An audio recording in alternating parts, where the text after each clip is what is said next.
water, earlier we were discussing about the water, and we have already done what is the water cycle, how the water is rotated in the nature, and what are the physical properties of the water, as well as how the purification process takes place, right? So in this video we will study about how the water is prepared in laboratories, right?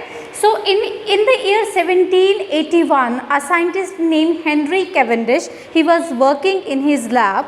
So what he does, he reacts zinc. Now you all know that zinc is a metal. He reacted zinc with the sulfuric acid. H2SO4 here is the sulfuric acid. Then later displacement reaction takes place. That how displacement reaction takes place?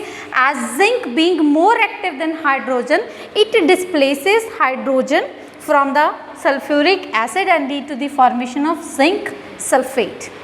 Right, so it lead to the formation of zinc sulfate. Now hydrogen is set free and it is released as the gas which is later collected, right? So this upward arrow indicates that hydrogen is a gas.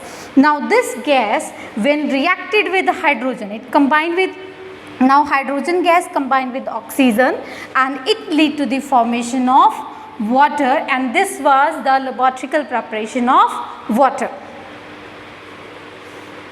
Now we know that formation of or the preparation of water in the laboratory, right?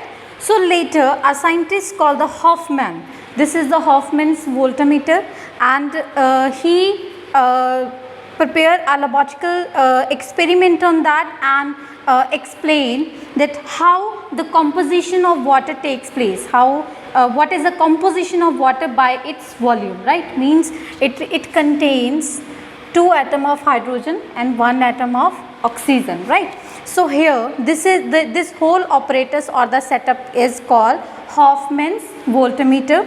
So in this he has taken the 2 tubes, one tube and another tube.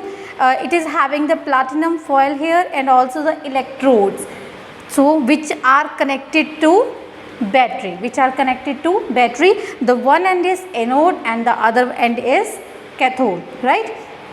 So now what takes place is when,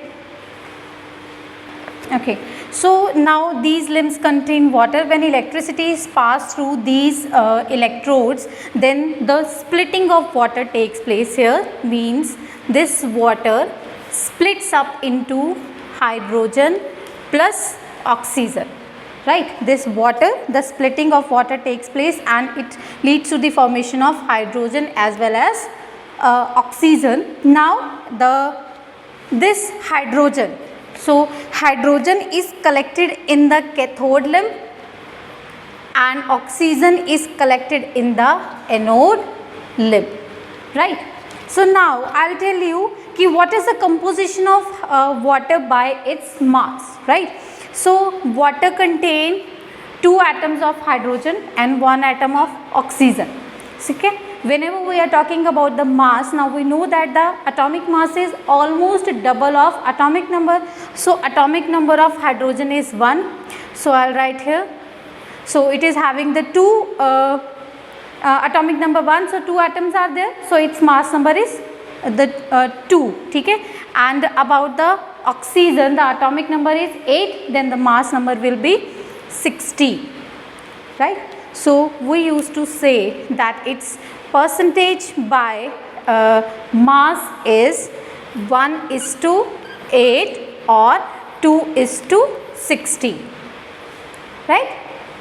So now we know that after the splitting, means whenever the electricity is passed through the water, it leads to the formation of hydrogen and oxygen. How to check that the gases which are produced here are oxygen and hydrogen, right? So in case of hydrogen, bring a burning splinter here. If it burn with the pop sound, if pop sound is produced here, so it signifies that the gas released is hydrogen. Whereas if you bring the burning splinter here near the oxygen, it burn even more. The fire will spread out, which actually clarify that the gas released is oxygen here. So next is the preparation of water, how we can prepare water using the different processes or the reactions. So the first I will explain here during respiration. Now I am just taking it as that you people are already aware about these terms. Now you all know what is the respiration. So in respiration, so glucose combined with oxygen and it lead to the formation of carbon dioxide when we breathe out air. So carbon dioxide gas is released, along with that water and energy are also produced, right? So in the second set, whenever hydrogen combined with oxygen, it lead to the formation of water, as well as in the third example they had given us, here they are talking about the hydrocarbons. Hydrocarbons are actually formed of hydrogen as well as carbon. So here they are giving us example of the butane, which is the LPG gas we are using at home, right? So when it combined with oxygen, it lead to the formation of carbon dioxide plus water. Now we know that after the reactions we are getting a colorless, odorless liquid which we call water. How do we confirm that the liquid formed is water? For that we have certain tests. So in the first, whenever the liquid prepared in the laboratories react with the copper sulfate, it reacts with, when it combine, it lead to the formation of blue vitriol, means it is the copper sulfate exactly, but it contains 5 molecules of water. So kindly notice that the here copper sulfate is anhydrous. The term given in your book is term anhydrous. Un means non-hydrous, means water, means that is that do not contain any water molecule, but when it combined with water it changes its color. The anhydrous copper sulfate is white in color. When it combined with 5 molecules of water, it lead to the formation of copper sulfate, which contain 5 molecules of water, and this is called blue vitriol. This is called blue. Now have you noticed one thing, that this copper sulfate is water is added to the copper sulfate?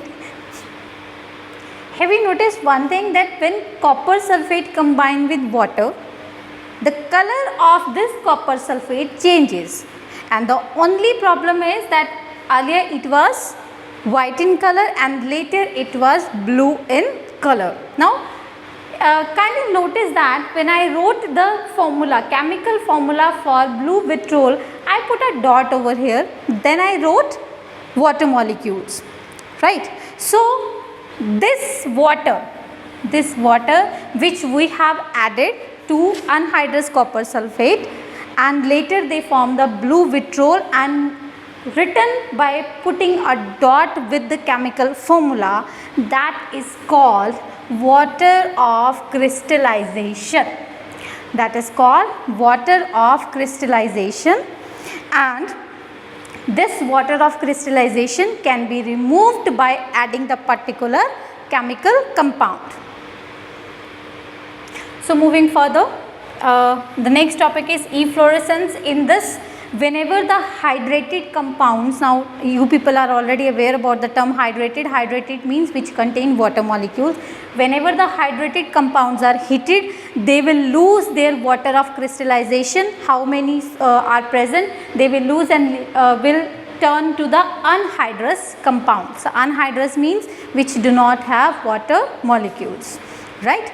So next is the delinquency. In the delinquency, now there are certain chemical compounds which when exposed to the atmosphere, they absorb the water from the surrounding and dissolved in that, right? So that is called the delinquency. That particular phenomena is called the delinquency. An example we can take is the caustic potash, right? So in the third, hygroscopic substances. What are the hygroscopic substances?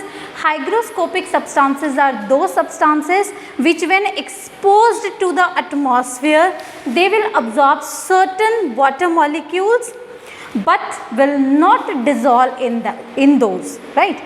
Means water will be absorbed by that particular compound but without dissolving and lead to the formation of something gel or something, right? So I can take one example here. Whenever we buy the new water bottle or the tiffin box, etc., you must have seen a small packet in that.